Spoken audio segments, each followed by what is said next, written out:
Hello students, today we study about the Einstein's photoelectric equation, or this is also known as a work-energy relation.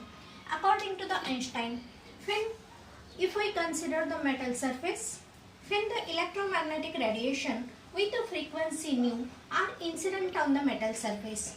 These electromagnetic radiations are consist of a photon with the energy E is equal to h into nu. The electrons, those are present inside the metal surface, those are bonded with the electrostatic force of attraction, and that is known as a work function. When the radiation are incident on this metal surface, with consider energy E is equal to h nu. This energy is absorbed by the electrons, those are present inside the metal surface, and the energy of the electron is increases, and when the energy of the electron is increases, that time according to the Einstein he say that energy is utilized by the electron in two ways.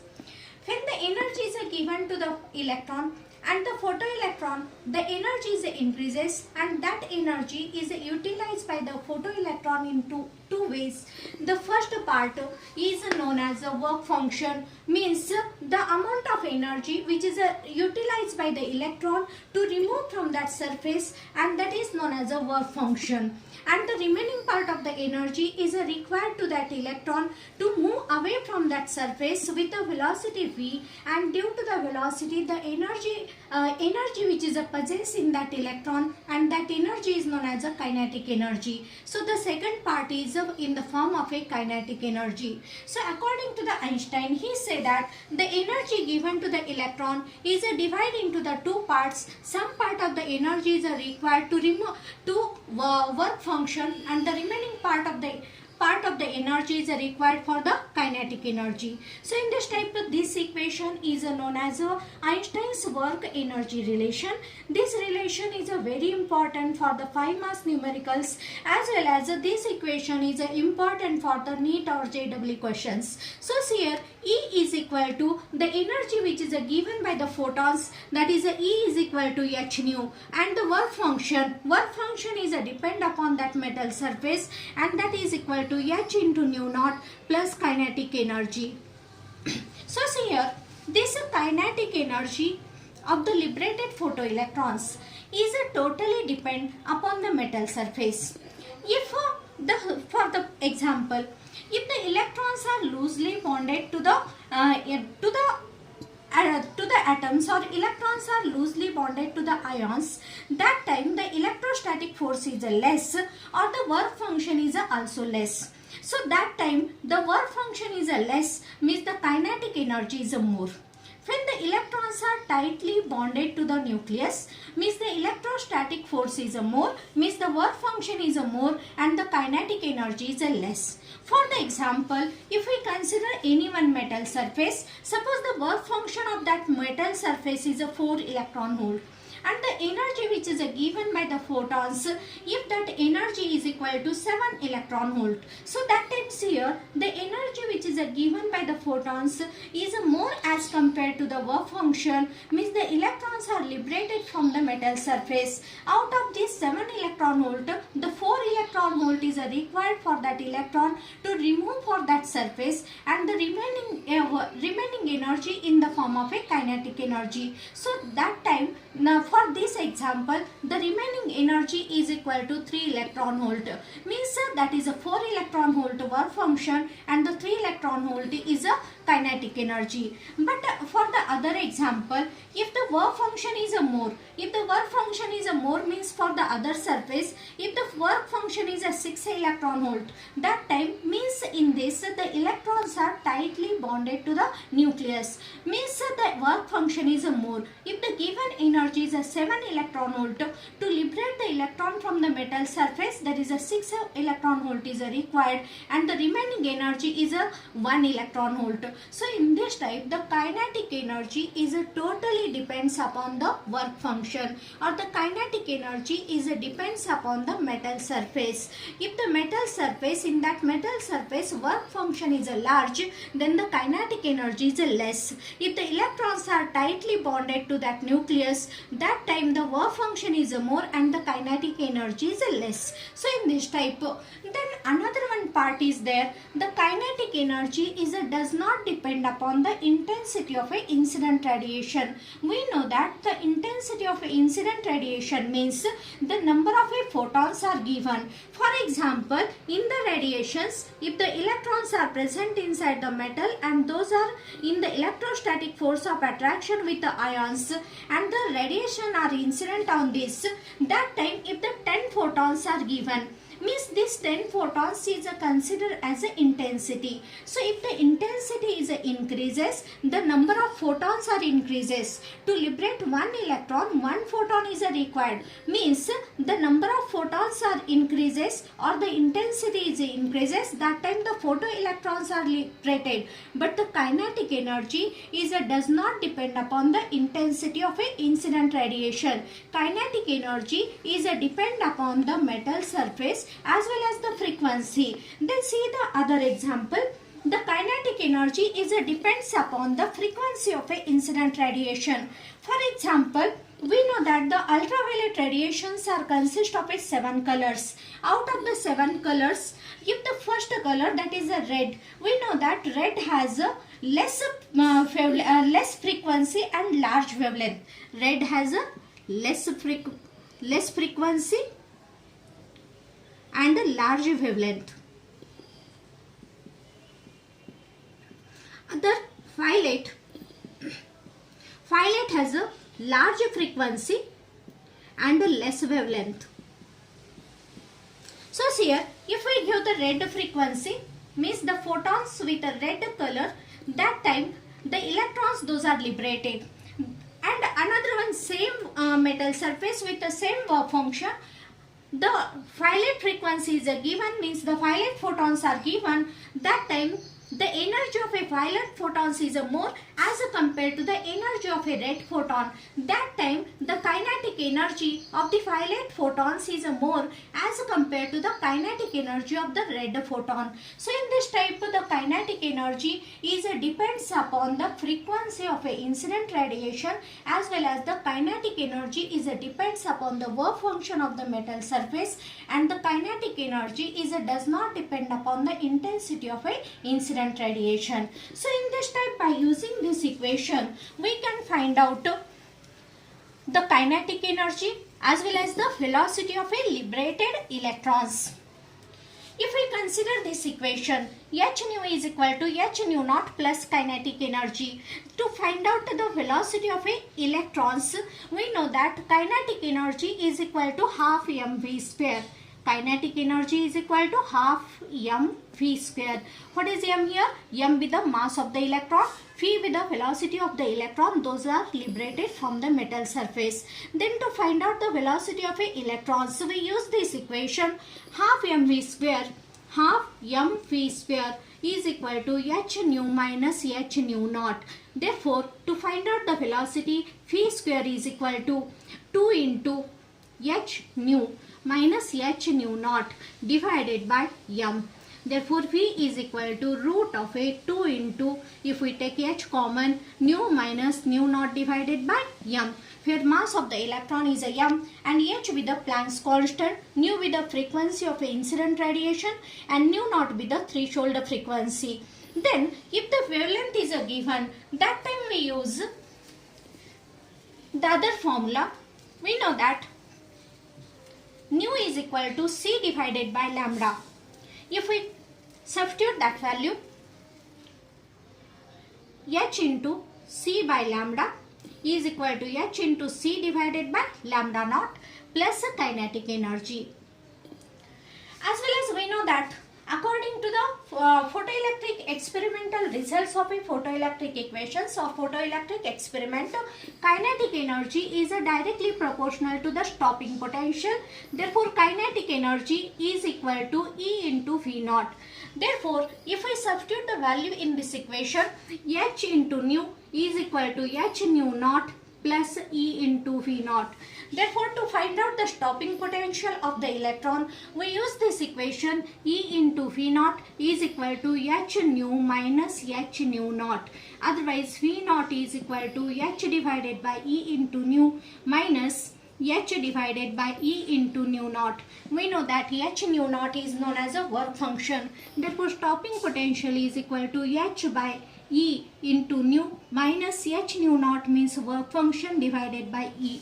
So in this type we can find out the stopping potential by using this equation, as well as we find out the velocity of a liberated equation. So this equation is known as Einstein's work energy relation. So when the threshold frequency or the frequency nu is more than the threshold frequency, that time the electrons are liberated. If the threshold frequency is if the frequency is less than the threshold frequency, that time the electrons are does not liberated from that metal surface. So in this type, this equation is known as Einstein's work energy relation.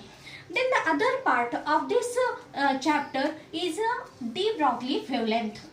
Otherwise, we know that the electromagnetic radiations are propagated in the two forms, that is in the form of a waves as well as in the form of a particle. At the same time, we also know that the matter means the particle also shows the both the nature, that is particle nature, as well as another one form is in the form of a wave nature. So that waves are known as matter waves, or that is also known as de Broglie waves. Let's see here what is the meaning of de Broglie waves, or the wavelength associated by the moving particle, that is known as a de Broglie wavelength. Those are known as matter waves.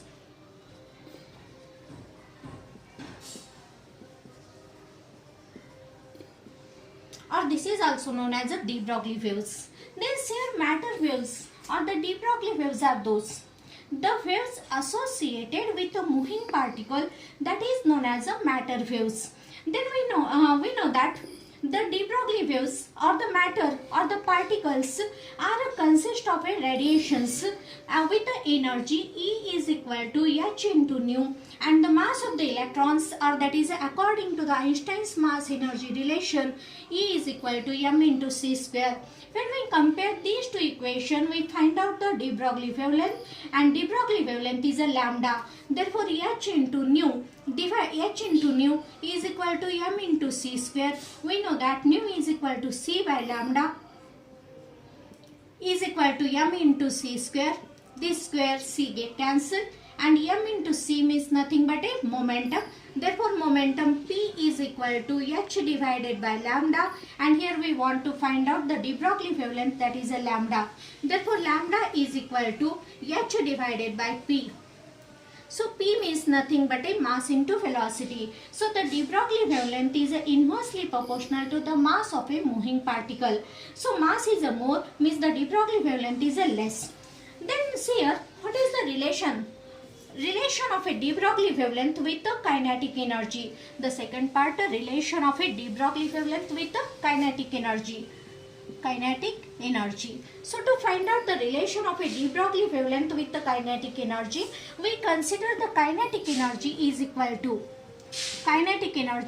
to half into m into v square, where m mass of the electron, v with the velocity of the electron with which the electrons are moving. Then to find out the relation with the de Broglie wavelength, multiply and divide by m. So when we multiplied and divide by m with to this equation, we got here m square v square divided by m, and we know that m into v is equal to momentum p. Therefore, kinetic energy is equal to half into m square v square means nothing but a p square divided by m. Therefore, p square is equal to 2 into m into kinetic energy. Therefore, P is equal to root of a 2 into m into kinetic energy. Therefore, to find out the value of a de Broglie wavelength, we know the equation lambda is equal to h by p. Lambda is equal to h by p. Therefore, lambda is equal to h divided by p. P is equal to root of a 2 into m into kinetic energy. So this is the relation of a de Broglie wavelength with the kinetic energy, where m be the mass of the moving particle and kinetic energy with which the particles are in motion, and h be the Planck's constant. Then we know that kinetic energy E is equal to E into V naught, means that is a stopping potential. So this time if we consider the equation, lambda is equal to h divided by root of 2m into Ke. If we consider the number of particles, if the number of particles such as alpha particle, electron and proton, if all the three particles are in motion, that time whose de Broglie wavelength is more. So to find out this value, if the consider the kinetic energy is the same of all the three particles. If we consider the three particles, that is the first one is a alpha particle, second one is a proton, and the third one is a electron. If all the three particles are in motion, to find out the de Broglie wavelength of all the three particles, if the kinetic energy of all the three particles is the same, that time to find out the de Broglie wavelength, we use this equation, that is a lambda is equal to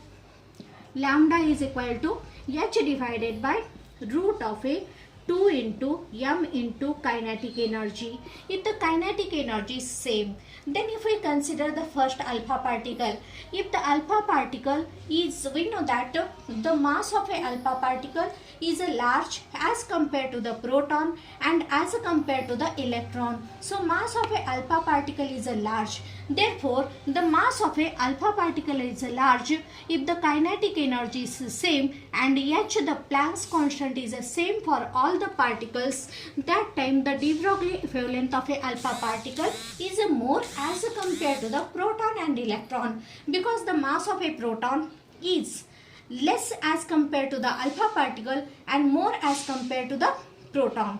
Therefore, the de Broglie wavelength of a alpha particle is less as compared to the de Broglie wavelength of a proton and is less as compared to the de Broglie wavelength of a electron. So in this type we can find out the de Broglie wavelength by comparing this equation.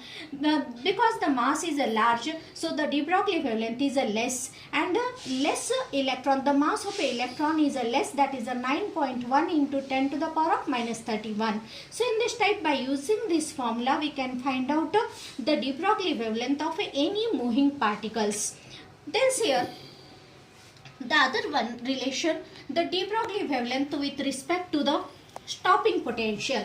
If we want to find out the de Broglie wavelength with related to the stopping potential, that time we use the equation. We substitute the equation that lambda is equal to h divided by root of a 2 into m into kinetic energy. So with related to the kinetic energy is equal to E into phi naught, where E be the charge of electron, phi naught be the stopping potential. So therefore lambda is equal to h. The value of a h is 6.6 into 10 to the power of minus 34 joules second. The root 2, we know that the mass of electron is 9.1 into 10 to the power of minus 31 into kinetic energy is equal to E into phi naught. So substitute the value of E. When we substitute the value of E, lambda is equal to 6.6 into 10 to the power of minus 34 divided by root of a 2 into 9.1 into 10 to the power of minus 34 into 1.6 into 10 to the power of minus 19 to find out the stopping potential V naught. Then remember that the value of a H is every time constant. The mass of the electron is always constant. The charge of a electron is always constant. So that time calculate this value and remember this value. That time we know that the value is, if we calculate this value and remember this value, we have got the value is 1.224 divided by root of a stopping potential, that is a V naught. So in this type we use this shortcut formula to calculate the values. So if the question question is that if the stopping potential is 100 volt, what is the de Broglie wavelength of an electron? So that time we use this value directly. We substitute the given values, that is 1.224 divided by root of 100, and we got the value that value is a 0.122, and that is in the form of a nanometer. So in this type we can find out the de Broglie wavelength.